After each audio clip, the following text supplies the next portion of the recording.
कहते हैं कि पैसा खुदा तो नहीं होता, लेकिन खुदा से कम भी नहीं होता। हमारे पास काफ़ी ज़्यादा ये स्ट्रेस रहता है कि किस तरह से हमारी एक ऐसी इनकम बन जाए जो हमें आती रहे। हम कौन नहीं चाहता कि उसकी भी एक रेंटल इनकम हो, कौन नहीं चाहता कि वो फाइनेंशियली इंडिपेंडेंट हो जाए।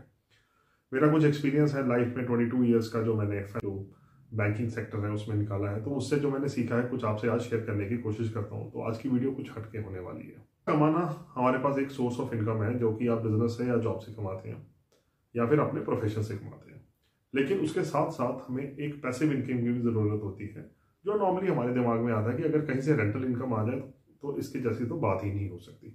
लेकिन हर बंदे की किस्मत में रेंटल इनकम नहीं होती है। तो कहीं ना कहीं हर एक इंसान के पास एक सेकंड लाइन ऑफ इनकम होनी बहुत ज़रूरी है। हमारे स्ट्रेस, एंजाइटी, फियर का कारण क्या है? क्योंकि हमारी डिपेंडेंसी जो है वो फर्स्ट लाइन ऑफ इनकम पे रहती है, चाहे वो बिजनेस है, चाहे वो प्रोफेशनल इनकम है, चाहे वो जॉब से इनकम है। हम कभी भी अपनी पैसिव इनकम को बनाने की कोशिश करते ही नहीं है। पैसिव इनकम कहाँ से बन सकती है अगर आपके पास लमसम मनी नहीं है? हमारी जो इन्वेस्टमेंट्स हैं, अगर हम उन्हीं को ढंग से इन्वेस्ट कर दें डिफरेंट नीड के हिसाब से, डिफरेंट इंस्ट्रूमेंट्स के अंदर, और उस समय के हिसाब से अगर वो रिटर्न्स हमें मैक्सिमम प्रॉफिट दे रही हैं, मैक्सिमम रिटर्न दे रही हैं, तो इससे बड़ी बात तो हो ही नहीं सकती। तो आइए आज समझते हैं कि हमें अपने पैसे को कहाँ इन्वेस्ट करना चाहिए। और मेनली ये जो पैसा वीडियो है ये गोल्ड के ऊपर होने वाली है कि हम गोल्ड की इन्वेस्टमेंट फिजिकल गोल्ड में करें या ईटीएफ में करें, या फिर हम डिजिटल गोल्ड में करें, या फिर हम सॉवरियन गोल्ड बॉन्ड्स के अंदर करें। इसमें क्या डिफरेंस है, हमें कैसे सिलेक्शन करनी है, कैसे हम इसको बाय कर सकते हैं और क्या इसकी रिटर्न आती है, ये मेनली इसी के ऊपर फोकस रहेगी। तो आइए चलते हैं और समझते हैं कि क्या हमारी फाइनेंशियल नीड्स हैं और कैसे हम अपने इन्वेस्टमेंट को कर सकते हैं और कैसे हम अपने पैसे को काम पे लगा सकते हैं हमारे लिए पैसा कमाने के लिए, ताकि हमारी पैसिव इनकम खड़ी हो सके।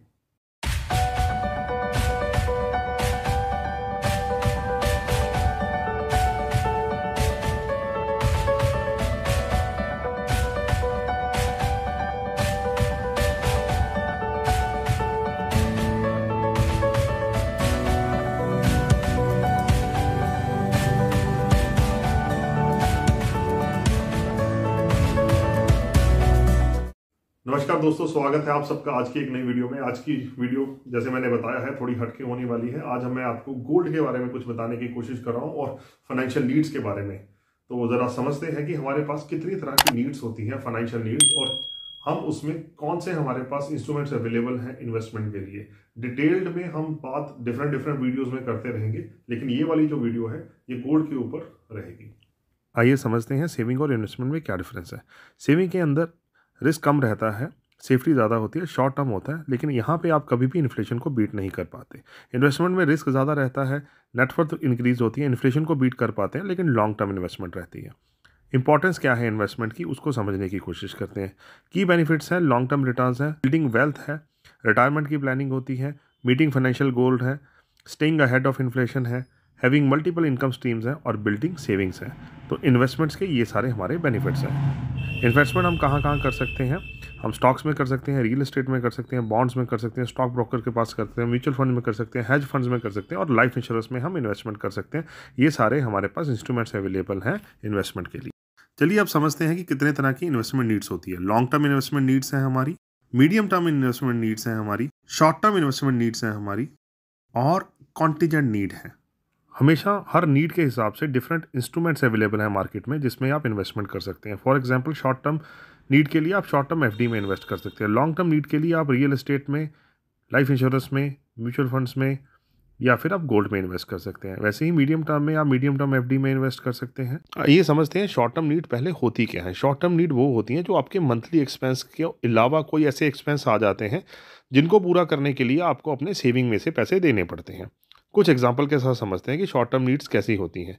कोई इमरजेंसी आ गई है, कोई वेकेशन पे जाना है, घर पे कुछ सोशल इवेंट है, या कोई मेजर रिपेयर आ गई है, या कोई मेजर परचेजेस हैं, ये सारे शॉर्ट टर्म नीड्स में आती है। इसमें पैसा हाईली लिक्विड रखना पड़ता है, तो सेविंग बैंक या शॉर्ट टर्म एफडी इसमें हेल्प करती हैं। मीडियम टर्म नीड्स वो हैं जो एक्सपेंसेस आने वाले समय के 12 महीने से लेकर 5 साल के बीच में होने वाले हैं। इसको एग्जांपल कैसे समझने की कोशिश करते हैं। जैसे कि हमने बच्चों की हायर एजुकेशन प्लान आउट करनी है, हमने कोई नई प्रॉपर्टी लेने की प्लान आउट करनी है, घर में आने वाले समय में कोई मैरिज होने वाली है, या कोई मेडिकल प्लान्ड हमने सर्जरी करवानी है जो हमें पता है कुछ आने वाले समय में हम करवाने वाले हैं। जो है वो मीडियम टर्म एफडी आ जाती है हमारे पास, गोल्ड आ जाता है, कोई प्रॉपर्टी आ जाती है जो हाईली लिक्विड हो, जहाँ पे हम जल्दी से सेल आउट कर सकें, म्यूचुअल फंड्स आ जाते हैं या फिर स्टॉक्स आ जाते हैं। ये सारी एग्जांपल्स हैं मीडियम टर्म नीड्स और उनकी इन्वेस्टमेंट्स की। चलिए समझते हैं अब लॉन्ग टर्म नीड्स क्या होती हैं। लॉन्ग टर्म नीड्स वो होती हैं जिनका जो कि आने वाले समय में 10 साल के बाद आने वाली हैं। जैसे कि इसमें मैं बेस्ट एग्जांपल हमेशा लेता हूँ, हमारी रिटायरमेंट है या ओल्ड एज के जो एक्सपेंसेस हैं हमारे, जैसे कि आपने किसी ग्रैंड चाइल्ड की शादी करनी है या फिर आने वाले टाइम में अगर आप अपने बुढ़ापे में कोई वर्ल्ड टूर करना चाहते हो। लॉन्ग टर्म नीड्स के लिए हमें बहुत सारी प्लानिंग करनी पड़ती है और ये बहुत कॉस्टली होती हैं। ये over a period of time हमें बिल्टअप करनी पड़ती हैं। लॉन्ग टर्म नीड्स के अंदर जो हमारे इंस्ट्रूमेंट्स रहते हैं वो लाइफ इंश्योरेंस रहता है, जी-सेक्स रहते हैं, गोल्ड रहती है, प्रॉपर्टी रहती है और हमारे स्टॉक्स। आइए अब समझते हैं कि कॉन्टीजेंट और इमरजेंसी नीड्स क्या होती हैं। कॉन्टीजेंट और इमरजेंसी नीड्स ऐसी होती हैं जो कि बहुत ही एडवर्स सर्कमस्टांसेस में आती हैं और बड़े रेयर सिनेरियोज में आती हैं। ये तब होता है जबकि आपके करेंसी डीवैल्यूएट हो गई है, इकोनॉमिक क्राइसिस आ गया है कंट्री के अंदर, या सिविल वॉर लग गई है जैसे लेबनान, लीबिया या फिर वेनेजुएला में हुआ। ऐसी सर्कमस्टांसेस में गोल्ड बहुत अच्छे से काम आता है। जब रुपये की परचेजिंग पावर खत्म हो जाती है, गोल्ड इंटरनेशनल मार्केट के साथ मूव करता है। इसमें सिर्फ और सिर्फ गोल्ड में इन्वेस्टमेंट करने की एडवाइजेबल बताई गई है। हम अपनी अर्निंग का 5% हमेशा गोल्ड में इन्वेस्टमेंट कर सकते हैं, जो कि हमेशा एडवाइजेबल है। इन्वेस्टमेंट करते समय जैसे मैंने बताया नीड बेस्ड होनी चाहिए और रिस्क को हमें ध्यान में रखना है, कैपिटल प्रोटेक्शन को ध्यान में रखना है और क्या रिटर्न है उसमें ध्यान में रखना है। अब हम बात करते हैं गोल्ड ही क्यों। गोल्ड की सप्लाई लिमिटेड है, आप इसको बढ़ा और कम कर नहीं सकते हैं। हिस्ट्री में हमेशा बताया है कि गोल्ड ने हमेशा हमें वैल्यू ऐड की है। ये हमेशा इन्फ्लेशन के साथ रहा है, जितना इन्फ्लेशन बढ़ती है उतना ही गोल्ड बढ़ता है। डाइवर्सिफिकेशन हमारे पोर्टफोलियो में बहुत अच्छी गोल्ड से आती है।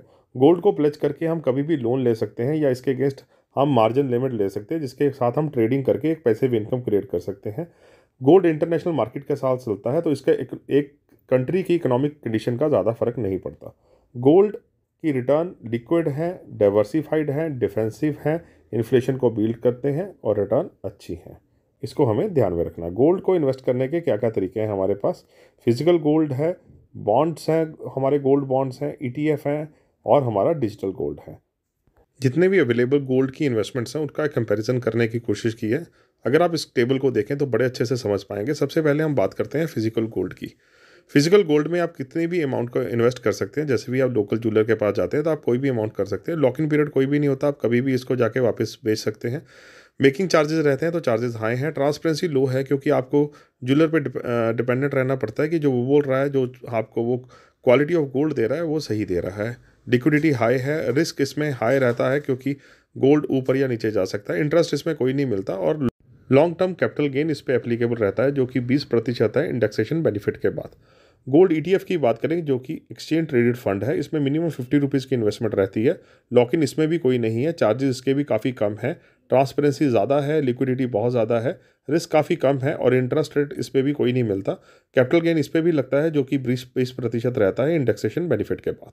गोल्ड फंड की बात करें तो मिनिमम इन्वेस्टमेंट 100 रुपीज़ है, लॉक इन निल है, चार्जेस लो हैं, ट्रांसपेरेंसी वेरी हाई है, लिक्विडिटी वेरी हाई है, रिस्क काफ़ी कम है, इंटरेस्ट इस पर कोई नहीं मिलता और लॉन्ग टर्म कैपिटल गेन 20% लगता है इसके ऊपर इंडेक्सेशन बेनिफिट के बाद। इंडेक्सेशन बेनिफिट उस चीज़ को कहते हैं जैसे कि आपने 3 साल के लिए कोई भी फंड को परचेज किया, उसको आपने 3 साल होल्ड किया है, उसमें 3 फाइनेंशियल ईयर निकल गए हैं। 3 साल जो भी इन्फ्लेशन रेट रहा है उस रेट को आपकी टोटल इनकम जो भी आपको प्रॉफिट हुआ है गोल्ड फंड में से उसको माइनस कर दिया जाता है। जो बचता है उसके ऊपर आपको कैपिटल गेन पे करना पड़ता है 20%। अब हम बात करते हैं सॉवरेन गोल्ड बॉन्ड की। सॉवरेन का मतलब है कि ये गवर्नमेंट बैक्ड है तो सेफ्टी काफ़ी हाई रहती है।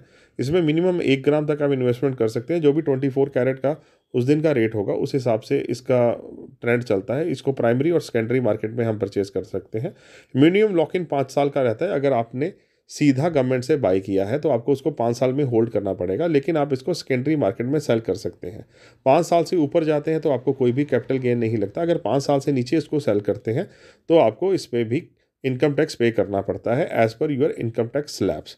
चार्जेस इस पर कोई नहीं रहते, ट्रांसपेरेंसी काफ़ी हाई रहती है, लिक्विडिटी लो है क्योंकि आप इसको जल्दी सेल नहीं कर सकते। लेकिन अगर आपने ढंग से इन्वेस्टमेंट की है, जो मैं आपको वीडियो के अंत में बताऊंगा कि आपको कौन सा गोल्ड फंड सेलेक्ट करना चाहिए, अगर आप उसमें अच्छे से सिलेक्शन करते हैं तो लिक्विडिटी का रिस्क नहीं रहता, रिस्क काफ़ी लो है। इसमें सबसे बड़ी बात है कि 2.5% आपको इंटरेस्ट पे होता है जो किसी और गोल्ड की ऑप्शन में नहीं मिलता।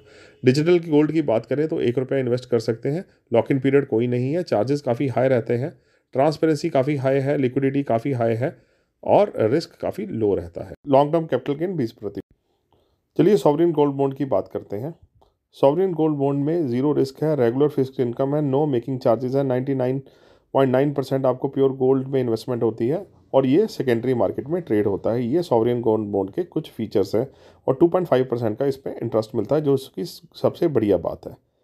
बेनिफिट्स की बात की जाए तो इसमें सेफ्टी बहुत ज़्यादा है क्योंकि गवर्नमेंट बैक्ड है।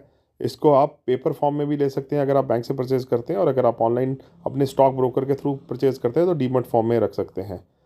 फ्लेक्सिबल ऑप्शंस हैं, आप कैश, चेक, डीडी या फिर इलेक्ट्रॉनिक फंड ट्रांसफ़र से इसको बाय कर सकते हैं। फ्लेक्सिबल इन्वेस्टमेंट्स हैं, आप इसमें मिनिमम 1 ग्राम तक आप इसमें बाय कर सकते हैं। प्योरिटी ऑफ गोल्ड की कोई प्रॉब्लम नहीं है क्योंकि 24 कैरेट गोल्ड में ही आपकी इन्वेस्टमेंट होती है। और ये बॉन्ड जो हैं ये गिफ्ट भी किए जा सकते हैं और ट्रांसफरेबल हैं। Minimum lock in period 5 year का है और 8 साल में इसकी मैच्योरिटी होती है, लेकिन 5 साल से पहले बेचना चाहें तो आप सेकेंडरी मार्केट में इसको स्केल कर सकते हैं। इसके अगेंस्ट लोन्स अवेलेबल हैं और आप इन बॉन्ड्स को प्लेज करके as a cash margin trading कर सकते हैं, जिससे आप अपनी पैसिव इनकम को बना सकते हैं, जो हमने इस वीडियो में शुरू में बात की थी। एलिजिबिलिटी की बात करें तो इंडियन रेजिडेंट्स इसमें इन्वेस्ट कर सकते हैं, एचयूएफ कर सकते हैं, इंस्टीट्यूशन कर सकते हैं, यूनिवर्सिटीज इसमें इन्वेस्ट कर सकती हैं। डिनोमिनेशन की बात करें तो एवरी 1 ग्राम एंड मल्टीपल में इसमें इन्वेस्टमेंट होती है। मिनिमम 1 ग्राम और एक इंडिविजुअल 4 किलो तक इस गोल्ड में इन्वेस्ट कर सकता है। टेनर की बात करें तो इसकी मैच्योरिटी 8 साल के बाद होती है, लेकिन 5 साल के लिए इसमें लॉक इन रहता है। 2.5% का इसमें इंटरेस्ट मिलता है फेस वैल्यू के ऊपर। रिडम्पशन की बात करें तो जब भी इसकी मैच्योरिटी आएगी उस समय के ऊपर जो लास्ट 3 दिन का 999 प्योरिटी वाले गोल्ड का रेट होगा, उसके हिसाब से आपको रिडम्पशन दे दी जाएगी। और इनकम टैक्स स्लैब के हिसाब से 8 साल के बाद इसके ऊपर किसी तरह का कैपिटल गेन नहीं लगता। चलिए हम समझते हैं कि सॉवरेन गोल्ड बॉन्ड में किस तरह से इन्वेस्ट कर सकते हैं। मेनली इसके 4 तरीके हैं। कमर्शियल बैंक्स हैं, पोस्ट ऑफिस है, स्टॉक होल्डिंग कॉर्पोरेशन है और स्टॉक ब्रोकर के थ्रू आप इन्वेस्टमेंट कर सकते हैं। मेनली आप इसको प्राइमरी और सेकेंडरी मार्केट में परचेज कर सकते हैं। प्राइमरी मार्केट तब है जब गवर्नमेंट कोई नया इशू लेके आती है। सेकेंडरी मार्केट जो प्राइमरी मार्केट में इन्वेस्टमेंट के लिए आपको अपने ब्रोकर के थ्रू इसमें अप्लाई करना पड़ता है, या अपने बैंक के थ्रू भी आप अप्लाई कर सकते हैं। सेकेंडरी मार्केट की बात करें तो ट्रेडेबल बॉन्ड्स हैं। जिस तरह से आप शेयर्स को सेल या परचेज कर सकते हैं, वैसे ही इसको भी आप मार्केट में सेल या परचेज कर सकते हैं अपने डीमैट अकाउंट में। चलिए समझते हैं इस एक्सेल के थ्रू हम किस तरह से बॉन्ड को सेकेंडरी मार्केट में या प्राइमरी मार्केट से लेना है या सेकेंडरी मार्केट से लेना है, सेलेक्ट कर सकते हैं। पहले हमने यहाँ पे सीरियल नंबर रखा है, उसके बाद हमने इसका स्कीम कोड लिखा है, उसकी फेस वैल्यू है हमारे पास, फिर कितने यूनिट मार्केट में इसके फ्लोट हो रहे हैं जो गवर्नमेंट ने निकाले हुए थे। तो ये सारे जो हैं ये उनके हैं। जो मैंने ब्राउन कर रखा है ये मैंने अपने लिए बॉन्ड को सिलेक्ट किया है। ये मैंने क्यों किया है मैं आपको बाद में बताता हूँ। इसके बाद इसका ISIN कोड है कि इसको किस कोड से ये हो रहा है। NSE में इसकी ट्रेडिंग चलती है। इंटरेस्ट रेट इसमें गवर्नमेंट ने क्या दिया है, एक बात याद रखिएगा, इंटरेस्ट जो है हमें फेस वैल्यू पे मिलता है। अगर गवर्नमेंट का कोई स्कीम तब आई थी जब गोल्ड का प्राइस 3000 था, तो आपको इंटरेस्ट 3000 के हिसाब से ही मिलेगा। मैच्योरिटी डेट है इसकी। इंटरेस्ट जो है हाफ ईयरली मिलता है, तो हाफ ईयरली इसमें कितना मिलेगा और ईयरली कितना मिलेगा ये बताने की कोशिश की गई है। इंटरेस्ट की डेट्स हैं कि कौन कौन सी 2 डेट्स को हाफ ईयरली इसका इंटरेस्ट क्रेडिट होगा। लास्ट डेट कब इसका इंटरेस्ट आया था ये मैंने लिखी है। ये बहुत इंपॉर्टेंट है कैलकुलेट करने के लिए कि इसकी प्रेजेंट यील्ड क्या आ रही है, उस हिसाब से हम इसकी प्रेजेंट एक्चुअल यील्ड को निकाल सकते हैं। इसकी यील्ड टिल मैच्योरिटी में अभी कितने मंथ्स पड़े हैं वो मैंने कैलकुलेट करके रखे हैं यहाँ पे, अगर आप देख पा रहे हैं तो। मैं इसमें इसका क्लीन प्राइस भी निकाला है। क्लीन प्राइस का मतलब है अगर ट्रेडिट फंड है या तो वो प्रीमियम पे मिलेगा या डिस्काउंट पे मिलेगा। मैंने इसमें डिस्काउंट और प्रीमियम को भी मद्देनज़र रखा है और उसके एक्रूड इंटरेस्ट को भी साथ में रखा है। उसका एक्रूड इंटरेस्ट क्या था, वो मार्केट में जो आज रेट चल रहा है उससे वो प्रीमियम पे मिल रहा है या डिस्काउंट में मिल रहा है। इसी के साथ हम उसके लास्ट ट्रेडिंग प्राइस के साथ उसका क्लीन प्राइस निकाल सकते हैं और इस क्लीन प्राइस के साथ हम उसकी एक्चुअल यील्ड निकाल सकते हैं कि whether it's giving us a good return और it's not giving us a good return. अगर इसकी यील्ड जो है वो नए फंड से कम आ रही है तो हम नया फंड परचेज करेंगे। अगर इसकी यील्ड जो है वो नए फंड से ज़्यादा आ रही है तो हम इसमें इन्वेस्टमेंट करेंगे। अगर आप देखें तो जो मैंने ये ब्राउन वाला रखा है इसकी एनुअलाइज्ड ROI मैंने निकाली है, और अगर हम इसमें लास्ट में जाएं तो यहाँ पे हमें पता लगता है कि इसकी एनुअलाइज्ड यील्ड कितनी आ रही है। जो इसकी एनुअलाइज्ड यील्ड आ रही है वो अभी 3% के पास आ रही है। मैंने इस फंड को इसलिए सेलेक्ट किया है, जैसे मैंने बताया था, इसके जो अभी 63 लाख यूनिट जो है वो मार्केट में फ्लोटेड हैं जब इसको गवर्नमेंट ने निकाला था। तो इसकी लिक्विडिटी काफ़ी हाई रहती है। रेट ऑफ इंटरेस्ट की बात करें तो 2.5% का इंटरेस्ट मिलता है और इसकी फेस वैल्यू जो है वो ऑलमोस्ट उतनी ही थी जितनी अभी ट्रेडेड प्राइस पे चल रही है। अभी ये LTP जो इसका है 5350 के आसपास चल रहा है और इश्यूएस प्राइस जो थी इसकी 53333। तो इसमें हमें ना तो इंटरेस्ट का लॉस हो रहा है, लिक्विडिटी हाई है और इंटरेस्ट जो हमें मिल रहा है 3% मिल रहा है। तो अगर आप रिस्क ले सकते हैं गोल्ड की फ्लक्चुएशन का तो मेरे हिसाब से ये फंड काफ़ी अच्छा है। तो आपने अभी समझा होगा कि किस तरह से हम डिफरेंट गोल्ड के इंस्ट्रूमेंट्स में इन्वेस्टमेंट कर सकते हैं, उसके क्या रिस्क हैं, क्या चैलेंजेस हैं और क्या रिटर्न है। अकॉर्डिंगली हम डिसाइड कर सकते हैं कि हमें कितनी अमाउंट अपने मंथली बेसिस के ऊपर गोल्ड में इन्वेस्टमेंट करनी चाहिए और इसके हमें क्या फ़ायदे हो सकते हैं। आशा करता हूँ हमेशा की तरह वीडियो इन्फॉर्मेटिव लगी होगी और आपकी ज़िंदगी में कोई ना कोई वैल्यू ऐड करके गई होगी। अगर आपको अच्छी लगी है इस वीडियो को अपने सगे संबंधी, दोस्त, मित्र, फ्रेंड, एक्वेंटेंसेस के साथ शेयर जरूर करिएगा। और अगर आप किसी स्पेशल फाइनेंशियल टॉपिक के ऊपर एक वीडियो देखना चाहते हैं तो कमेंट में जरूर बताइएगा। आपकी वीडियो देखने के लिए आपका बहुत बहुत धन्यवाद। आप स्वस्थ रहें, व्यस्त रहें और मस्त रहें। नमस्कार।